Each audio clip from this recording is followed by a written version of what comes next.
네. 네, 오늘 제가 준비한 말씀은요. 우리 마태복음 17장 14절부터 27절의 말씀입니다. 마태복음 17장 14절부터 27절의 말씀을 가지고 작지만 진실인 믿음이라는 말씀의 제목으로 우리 성도님들과 함께 은혜를 나누고자 합니다.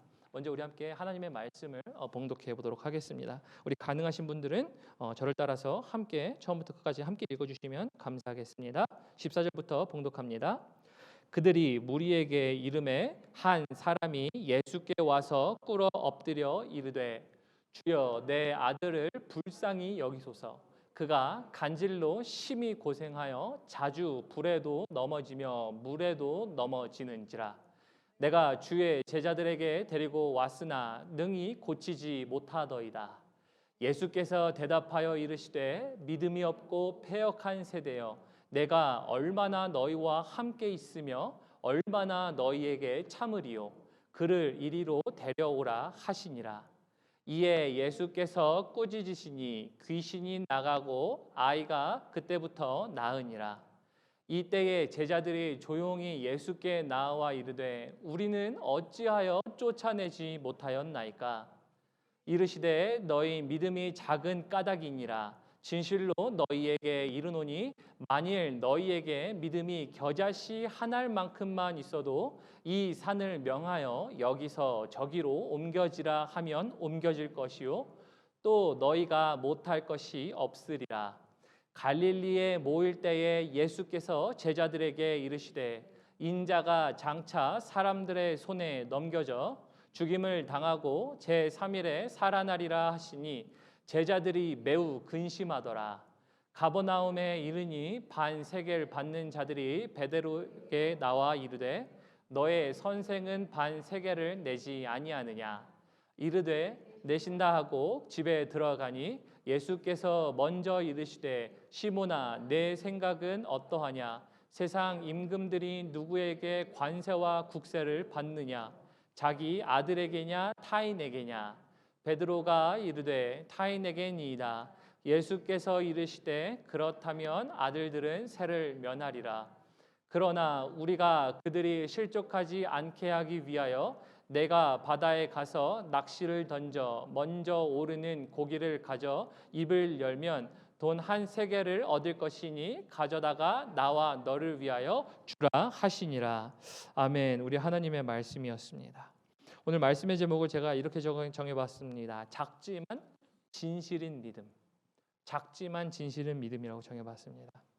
오늘 말씀을 묵상하면서 저에게 딱 한 가지 떠오른 단어가 생각이 났었습니다. 그 딱 한 가지 떠오른 단어는요, 다른 것이 아니라 소확행이었습니다. 우리 성도님들 소확행이 뭔지 아시나요? 우리 젊은이들에게 좀 물어봐야 될 것 같아요. 우리 소확행이 뭐죠? 그렇죠.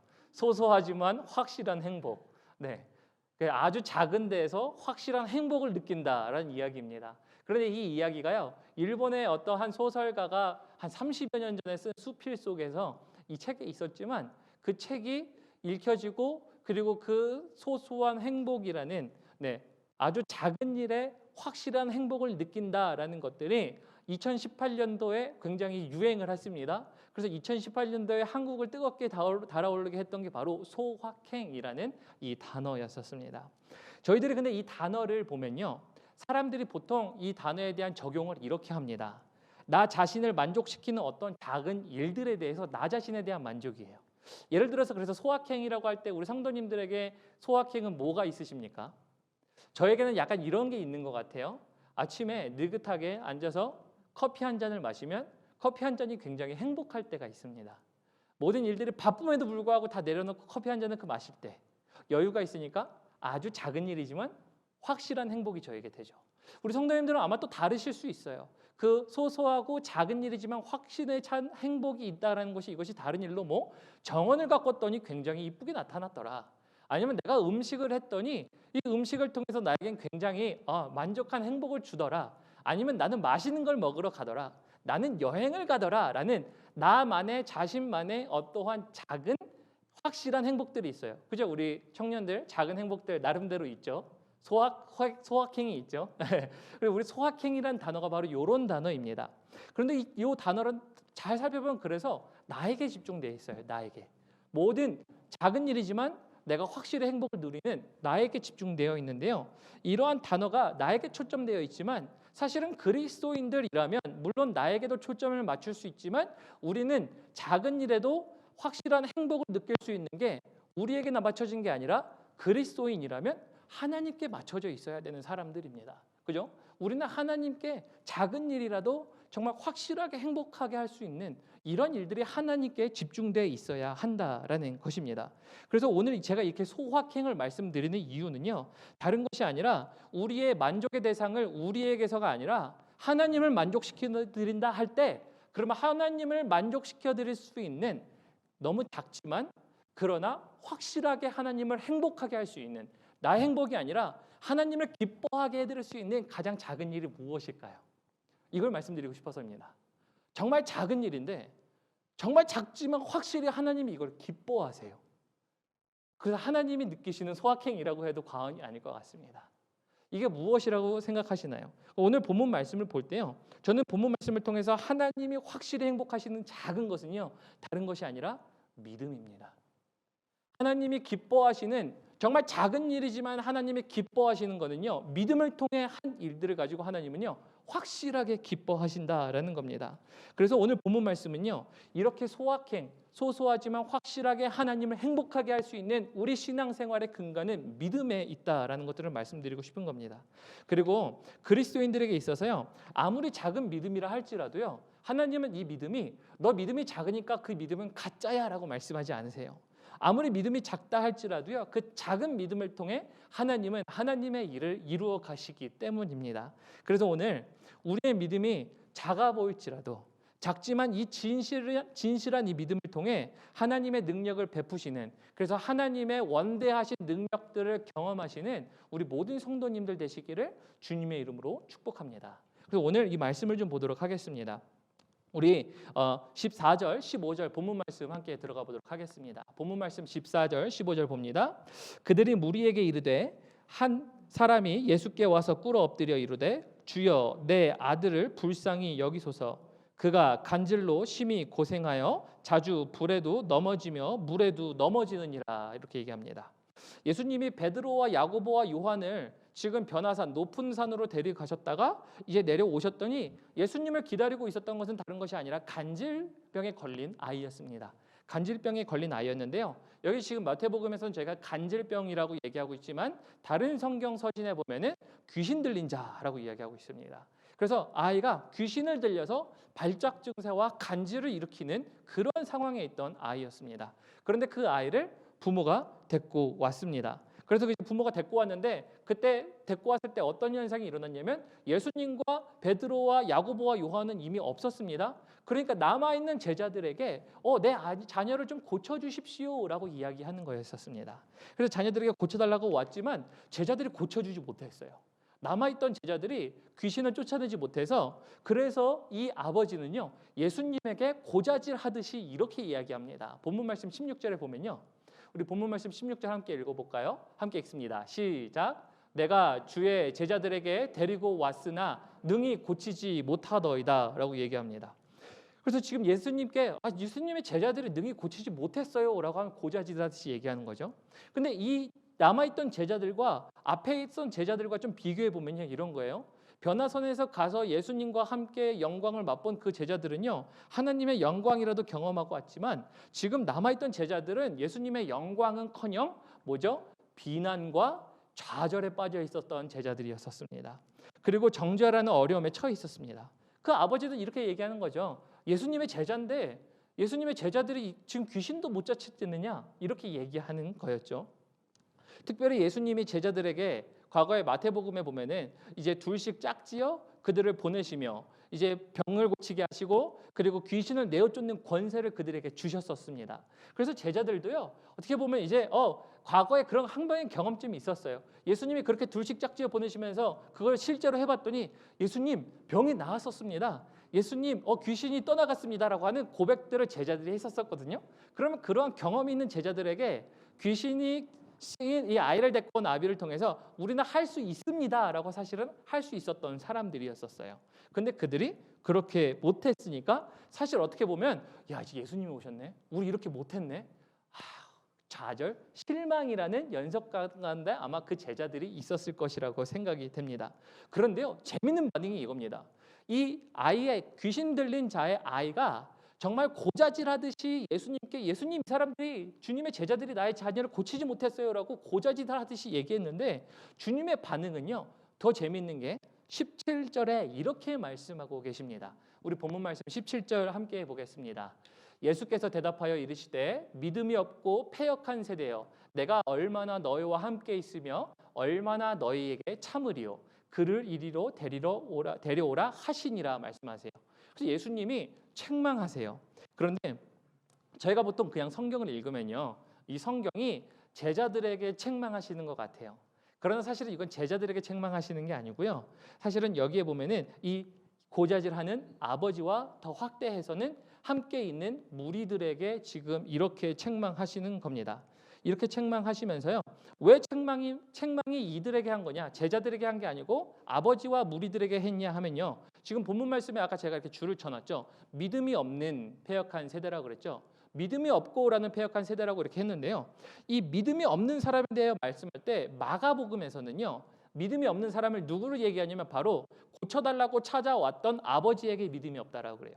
그 아버지에게 믿음이 없다라고 말씀하시면서요, 이제 자녀를 고쳐주기 전에요, 아버지를 고쳐주세요.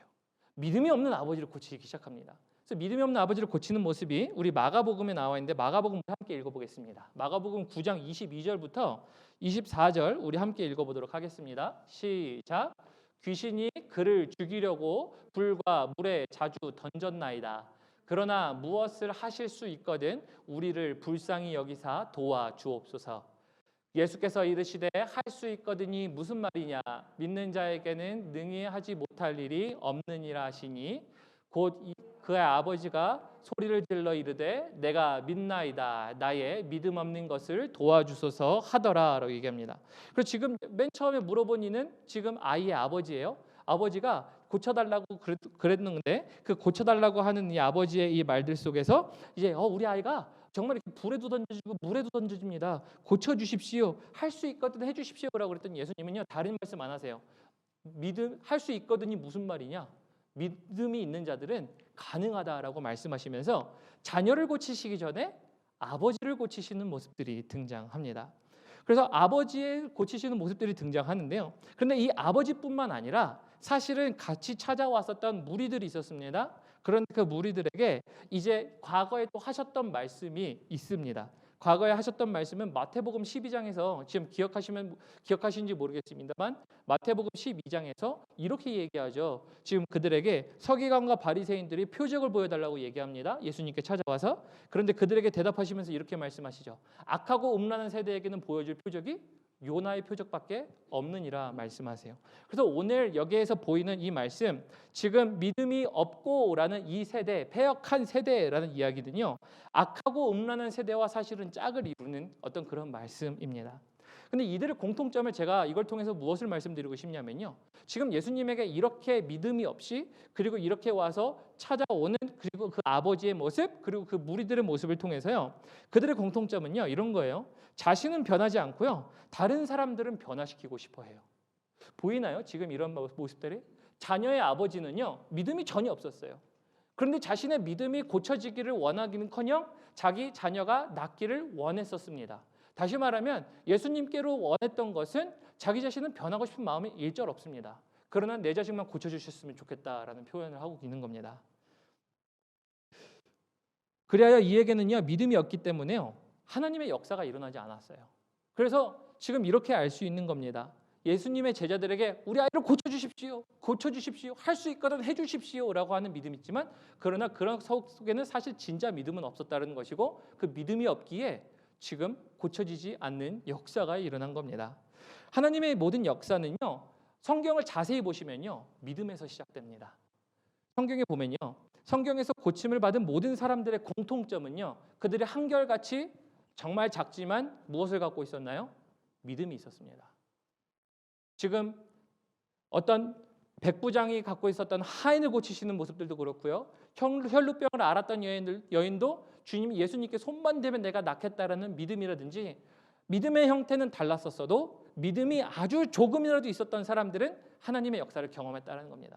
이 말씀을 비추어 볼 때 지금 이 자녀의 아버지는요 본인에겐 믿음이 없어요.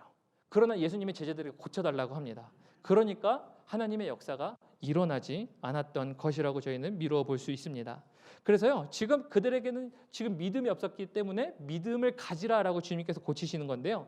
이 믿음이 굉장히 중요하고 또 오늘 말씀에 연결이 되는 이유가요. 오늘 히브리서 11장 6절 함께 보도록 하겠습니다. 히브리서 11장 6절은요. 그래서 이런 면에서 굉장히 중요한 말씀이에요. 우리 함께 읽어보도록 하겠습니다. 함께 읽습니다. 시작. 믿음이 없이는 기쁘시게 못하나니 하나님께 나아가는 자는 반드시 그가 계신 것과 또한 그가 자기를 찾는 자들에게 상 주시는 이심을 믿어야 할지니라. 여기서 보이시죠? 여기서 소확행과 연결할 수 있어요. 하나님을 기쁘시게 하는데 뭐가 필요하다고요? 믿음이 필요하대요. 믿음이 필요한데 믿음을 통해서 하나님을 기쁘시게 한다는 것을 통해 이 소확행과 연결을 볼 때는요. 우리의 믿음이 정말 작을지라도 우리가 믿음으로 한다면 하나님을 기쁘시게 할 수 있다는 거예요. 다시 말하면 우리 신앙생활 가운데 이 믿음이라는 소확행이라는 이것이 확실하게 있어야 하나님을 기쁘시게 하는 성도의 삶을 살 수가 있다라는 겁니다. 그러므로 저희가 이것을 더 정확하게 어디서 알 수 있냐면요. 이 다음 구절 19절 20절 보면요. 이게 그래서 믿음이 소확행이구나라는 것들을 말씀하시는구나라는 게 이해가 가는데요. 우리 19절 20절 또 한번 읽어보겠습니다. 19절 20절 함께 읽어보겠습니다. 시작. 이때에 제자들이 조용히 예수께 나와 이르되 우리는 어찌하여 쫓아내지 못하였나이까. 20절 이르시되 너희의 믿음이 작은 까닭이니라. 진실로 너희에게 이르노니 만일 너희에게 믿음이 겨자씨 한 알만큼만 있어도 이 산을 명하여 여기서 저기로 옮겨지라 하면 옮겨질 것이요 또 너희가 못할 것이 없으리라 말씀하세요. 여기서 뭐라고요? 너희 믿음이 작은 까닭이니라.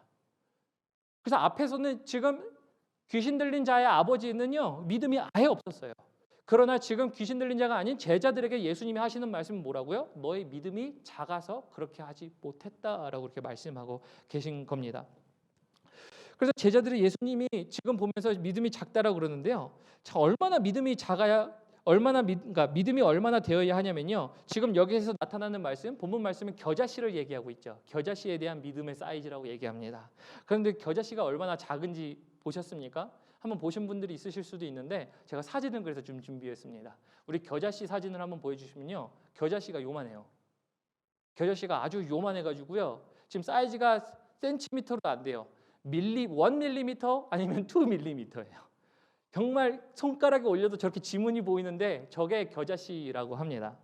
그래서 이제 겨자씨만큼 되어야 한다라고 해서 겨자씨만큼의 믿음이 있으면 주님은 너희가 귀신을 쫓아낼 수 있었어라는 말과 동일한 거죠. 그래서 이 겨자씨를 말씀하신 이유는요. 다른 게 아니에요. 믿음이 정말 작아도 이 겨자씨가 어떻게 되냐면 이 조그만 겨자씨가 1mm짜리가 심겼을 때 커서는 2m 이상의 나무가 된다라고 이야기합니다. 그래서 정말 작은 믿음이 심겼을 때 크게 풍성하게 열매 맺는 겨자씨를 보면서 이제 주님은 이러한 작은 믿음을 가지고 너희에게 크게 일하실 수 있다라는 하나님의 의도가 여기 담겨 있습니다. 그런데 저는 이 말씀을 보면서 연구하면서 겨자씨를 보면서 딱 처음 드는 생각이 뭔지 아시나요? 이걸 보면서 저는 이런 생각이 들었습니다. 야, 이런 걸 보면 내 믿음은 도대체 얼마나 작다는 거야? 이런 생각을 자연스럽게 했습니다. 야, 겨자씨만한 믿음이 있어야 그런 일을 다 하실 수 있다라고 하셨는데 하나님 내 믿음은 어떤 사이즈입니까? 라는 생각을 자연스럽게 했습니다. 그러면서 야, 내 믿음은 정말 믿음도 아니네. 우리 겨자씨만한 믿음도 아니라면 제자들도 그렇게 하지 못했던 믿음이라면 내 믿음은 어떨까라는 생각을 해봤습니다.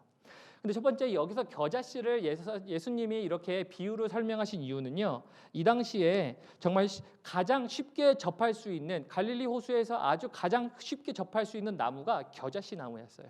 그리고 겨자씨 나무를 가장 쉽게 접할 수 있었고 그리고 이 작은 것이 심겼을 때 크게 성장하는 것을 보면서 이것에 대하여 믿음으로 가지고 이제 비유를 사용하신 겁니다. 그런데 저는요, 저희에게 믿음이 없다라고 얘기하고 싶은 게 아닙니다.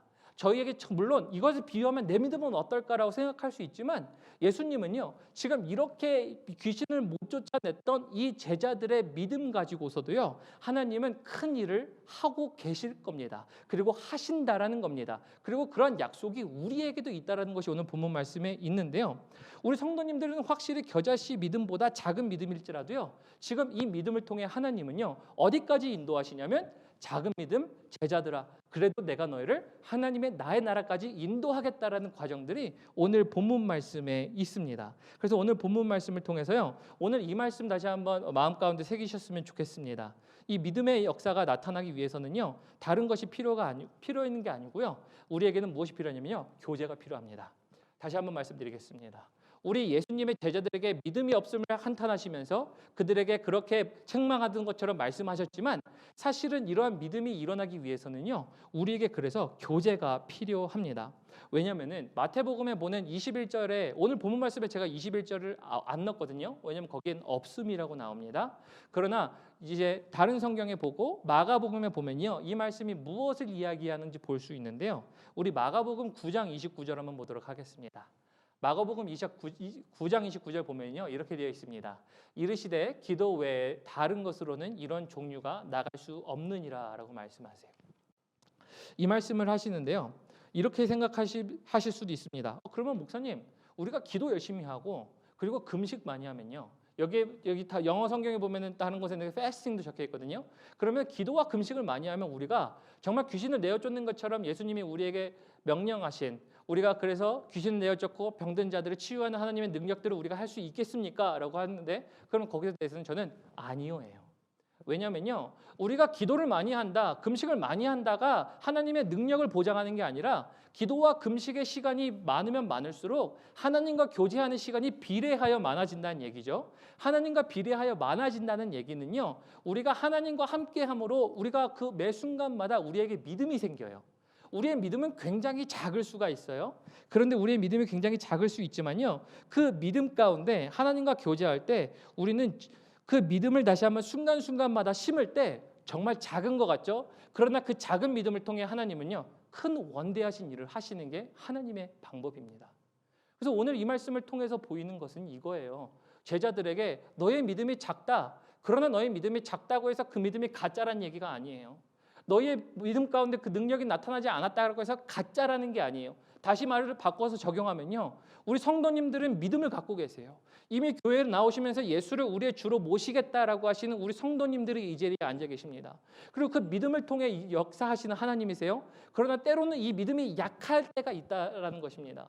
약할 때가 있어도요, 하나님은요, 아니 그 믿음이 약해도 그 약한 것이 가짜가 아니라 진실이고 그것이 심기는 순간 나의 원대한 일을 하리라라는 게 사실은 오늘 본문 말씀을 통해 말씀하고 하신 하나님의 메시지입니다. 우리 성도님들은 그래서 이러한 믿음을 갖고 계십니까? 말씀을 통해서 좀 연약한 상황을요, 또 볼 수 있는 게 22절, 23절에 보면요, 제자들의 연약한 상황들을 또 잘 볼 수가 있어요. 우리 22절, 23절 보면요, 제가 봉독해 드리겠습니다.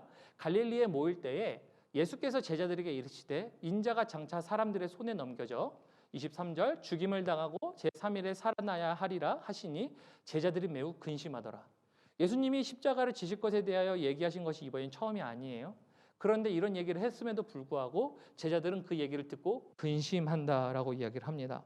그래서 믿음이 때로는요, 너무 약해 보여서요, 십자가를 지시겠다는 하나님의 계획과 약속들을요, 잊어버릴 때가 굉장히 많습니다. 우리가 이해 못하며 살아갈 때가 굉장히 많아요. 그래서 이렇게 작은 믿음을 가진 제자들을요, 예수님은 그들을 어디까지 이끄시냐면 바로 하나님의 나라까지 이끄시는 모습들이 다음 말씀에 또 등장합니다. 우리 24절부터 우리 25절을 함께 보도록 하겠습니다. 24절부터 25절에 보면요, 이렇게 되어 있습니다. 가버나움에 이르니 반세계를 받는 자들이 베드로에게 나와 이르되 너의 선생은 반세계를 내지 아니하느냐. 이르되 내신다 하고 집에 들어가니 예수께서 먼저 이르시되 시몬아 내 생각은 어떠하냐. 세상 임금들이 누구에게 관세와 국세를 받느냐. 자기 아들에게냐 타인에게냐 물어보십니다. 이 당시에 지금 성전은요, 지금 성전 관리를 위하여 세금을 징수했었습니다. 세금을 징수하는데 지금 세금 징수를 통해서 예수님이 말씀하시는 바는 무엇이냐면요, 너가 쉽게 말하면 오늘날 현대로 표현할 때 조세를 잘해야 된다, 텍스를 잘 내라에 대한 얘기가 아니고요. 지금 이 텍스를 통해서 하나님의 나라에 대한 말씀을 표현하십니다. 왜냐하면 성전은요, 하나님의 성전이라 말할 때 우리는 기본적으로 하나님의 나라란 이해를 갖고 있습니다. 그리고 그런 이해 속에서 이 말씀을 볼 때 하나님은 지금 그러면은 이 성전에 들어올 때, 세상의 성전에 들어갈 때 너희는 세금을 냈지만 만약에 하나님의 나라라면 너희는 성전에서 세금을 내겠니? 안 내겠니? 라고 물어보시는 것과 같습니다. 그러면서 이렇게 얘기합니다. 26절에 보면요, 베드로가 다시 이렇게 대답합니다. 베드로가 이르되 타인에게니이다. 그래서 예수께서 이르시되 그렇다면 아들들은 세를 면하리라 라고 말씀하시죠. 그래서 지금 이 말씀의 연속을 쭉 살펴보시면요, 어떤 스펙트럼에 있냐면, 이제 말씀을 좀 연결하겠습니다. 말씀을 좀 연결하면 믿음이 굉장히 연약해져 있는 지금 예수님의 제자들에게 그 믿음이 지금 가짜다라고 말씀하지 아니하시고 그것이 진짜인데 신경 쓸 때 큰 일을 하리라. 그러나 그 믿음이 있는 자들에게 나중에 하나님의 나라에 있을 때 하나님의 나라에 들어오는 자들에게 하나님의 아들들에게는 세금을 받겠느냐? 아니요, 받지 않겠다라는 말씀이에요. 연결해 보면 그 믿음으로 가지고 하나님 나라에까지 인도하시는 그 과정 가운데 하나님은 지금 예수님의 제자들을 그렇게 인도하고 계시다라는 것들을 전체 세 가지 이야기를 통해 연결할 수가 있습니다. 그러므로요, 이제 좀 말씀을 맺도록 하겠습니다. 좀 말씀을 맺으면요, 이제 서두에 제가 이렇게 말씀을 드렸죠. 작지만 확실한 행복을 누리는 것을 소확행이라고 말씀드렸어요. 그죠? 정말 작지만 확실한 행복을 누리는 게 소소하지만 확실한 행복이었어요. 그런데 여기서 정말 본문 말씀에서 소소했던 거는요, 예수님의 제자들의 믿음이 소소했어요. 예수님의 믿음이 정말 작았어요. 예수님의 믿음이 정말 작았는데 예수님은 예수님의 제자들의 믿음이 정말 작음에도 불구하고 겨자씨만한 믿음만 너희가 있었더라면, 다시 말하면 너희에게 정말 작은 믿음이지만 일단 그것이 심기면 내가 그것을 통해 큰 일을 하리라 라는 하나님의 말씀이 있었다라고 말씀을 드렸습니다. 그리고 이 말씀을 통해서요, 이제 이렇게 말씀하신 거죠. 이 믿음이 심기우면 이 산을 명하여 여기서 저기로 옮기라 말하여도 그 산이 옮기리라. 이 말씀을 통해서 볼 수 있는 것은요, 우리 성도님들이 이 믿음을 갖고 계세요. 성도님들이 믿음 안에 있는 거는요, 우리의 신앙생활이 얼마나 약하건 얼마나 힘들건 하나님께서는 그거 가지고 가짜야라고 말씀하시지 않으세요. 일단 그게 심기면, 일단 그 믿음이 심기면 내가 나의 일을 하리라 라고 말씀하고 계세요. 그래서 중요한 건 뭐라고요? 믿음이 심기기 위해 우리는 교제하셔야 돼요. 저희 교회 이름이 뭡니까? 펠로우십 교회죠. 하나님과 친밀한 동행, 친밀한 교제를 하셔야 돼요. 하나님과 교제하셔야 우리의 믿음이 생겨요. 우리가 기도하면서 결단하지 못하는 이유가 뭔지 아세요? 사실은 우리가 하나님과의 교제가 많이 끊기면요, 우리 결단도 안 돼요. 평소의 삶 가운데 하나님과의 교제가 단절되면요, 결단도 일어나지 않고 결심도 일어나지 않아서 우리 삶 가운데 믿음으로 행하는 것들이 굉장히 작아져요. 그러나 조금이라도 우리가 하나님과 교제하며 결단하며 기도할 때, 나갈 때 하나님은 그것으로 심긴 순간 하나님은 그것을 통해 역사하시는 것을 봅니다. 그러므로 저는 우리 사랑하는 펠로우십 교회 성도님들에게 저는 이 믿음이 있기 때문에 너무 감사해요. 이 믿음이 심길 수 있음에 너무 감사해요. 겨자씨보다 크냐가 중요한 게 아니고요, 겨자씨보다 더 작으냐가 중요한 게 아니에요. 그것이 있느냐예요. 그리고 이것이 심겨질 때 하나님은 성도님들의 삶을 통하여 원대하신 계획들을 이루어 가실 겁니다. 그러므로 우리 성도님들 믿음 생활하실 때 믿음이 작다, 작은 것 같다 생각하실 때 우리 주님이 이렇게 말씀하시는 위로를 들으셨으면 좋겠습니다. 내 믿음이 작아도 진실되다 라는 하나님의 위로를 들으시고요, 매 순간 주님을 믿음으로 함께 심으셔서 삶 가운데, 가정 가운데, 직장 가운데 하나님이 원대하신 계획들을 이루어 가시는 그런 삶들이 되시기를 주님의 이름으로 축복합니다. 그리고 우리 함께 들으신 말씀 기억하시면서요, 우리 함께 이 찬양하셨으면 좋겠습니다. 우리 예수 늘 함께 하시네 라는 말씀인데요, 그래서 우리 믿음으로 고백하시면서 나아가도록 합니다. 고단한 인생길 힘겨운 오늘도, 고단한 인생길 힘겨운 오늘도 예수 내 마음 아시네. 지나간 아픔도 마주할 세상도 예수 내 마음 아시네. 하루를 살아도 기쁨으로 살리, 하루를 살아도 기쁨으로 가리. 예수 늘 함께 하시네. 늘 함께 하시네. 후회도 염려도 온전히 맡기리 예수 늘 함께 하시네. 늘 함께 하시. 믿음의 눈 들어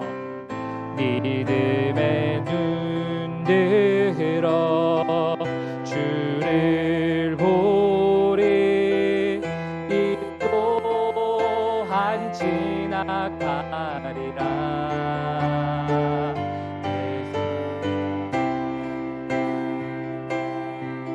시간 속에 주의 뜻 알게. 우리 한 번 더 고백합니다. 믿음의 눈 들어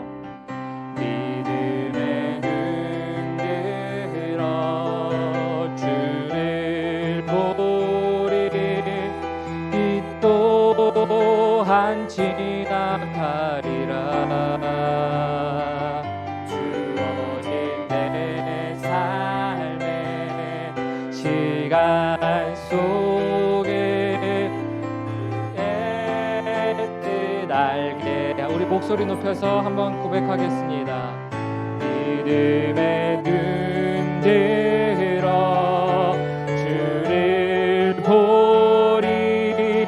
이 또한 지나가리라. 주어진 내 삶의 시간 속에 주의 뜻 알게 하소서. 들으신 말씀 기억하시면서요, 우리 함께 기도하셨으면 좋겠습니다. 첫 번째는요, 하나님, 나의 믿음이 작습니다만 하나님 다시 심기를 원합니다. 하나님과 교제하며 심어야 할 장소가, 심어야 할 것이 무엇인지 알게 하여 주십시오. 그리하여 우리 삶 가운데 풍성한 하나님의 열매를 맺어가는 저희가 될 수 있도록 다시 한번 저를 인도하여 주십시오라고 기도하시고요. 또 두 번째는요, 이제 하나님, 우리에게 이 소소하고 확실한 행복은 믿음으로 하는 것이기에 하나님, 우리의 믿음의 눈이 떠지는 역사들이 일어날 수 있도록 도와주십시오라고 기도하시고요. 또 세 번째는요, 지금 우리에게 이미 그 전에 주어주신 믿음의 어떠한 경주들, 해야 할 일들, 믿음으로 선포해야 할 어떤 행동들, 모든 것들이 많을 수 있습니다. 생각나신 것들이 있다면 하나님께 다시 한번 올려드리며 우리 하나님을 기대하며 나아가시고요. 그리고 그를 통해서 하나님께서 역사하실 길들을 내어드리는 저희가 되게 해달라고 우리 함께 기도하시면서 나가도록 하겠습니다. 우리 함께 기도합니다. 하나님, 참 고맙고 감사합니다. 하나님, 오늘 통해 말씀을 보았던 것은요, 우리의 믿음은요 정말 작습니다. 우리의 믿음은요 정말 우리가 가늠할 수 없을 정도로 작다라고 생각할 수도 있겠지만, 우리의 믿음이 연약할 수도 있겠지만, 때로는 세상 사람들이 조롱하며 하나님의 백성들의 삶으로서 나타나야 할 일들이 안 나타날 수도 있겠지만, 주님은 거기서 너희의 믿음이 없다, 너의 믿음이 가짜다라고 말씀하지 아니하시고, 우리의 믿음들이 겨자씨만한 믿음만이라도 심기면 너희는 하나님의 역사를 할 것이다라고 말씀하신 하나님의 약속들이 있음을 고백합니다. 그러므로 하나님, 우리 삶 가운데 우리가 작은 일에 집중하며 우리의 삶의 만족을 느끼는, 우리를 위한 만족이 아닌 하나님 작은 일, 즉 믿음으로 말미암아 하나님을 기쁘시게 하는 이 확실한 믿음이 있어야 함을 고백합니다. 그러므로 하나님, 우리에게 이 믿음이 있게 하시고 믿음의 눈이 떠지게 하시고, 하나님, 오늘 우리가 믿음으로 심기올 때 하나님의 놀라우신 역사들을 충분히 이뤄내며 나아갈 수 있는 하나님의 귀한 백성들 될 수 있도록 도와주십시오. 다시 한번 그렇게 하시고 주님을 기대합니다. 감사합니다. 고맙습니다. 하나님, 참 감사합니다. 하나님은 우리에게 그 믿음이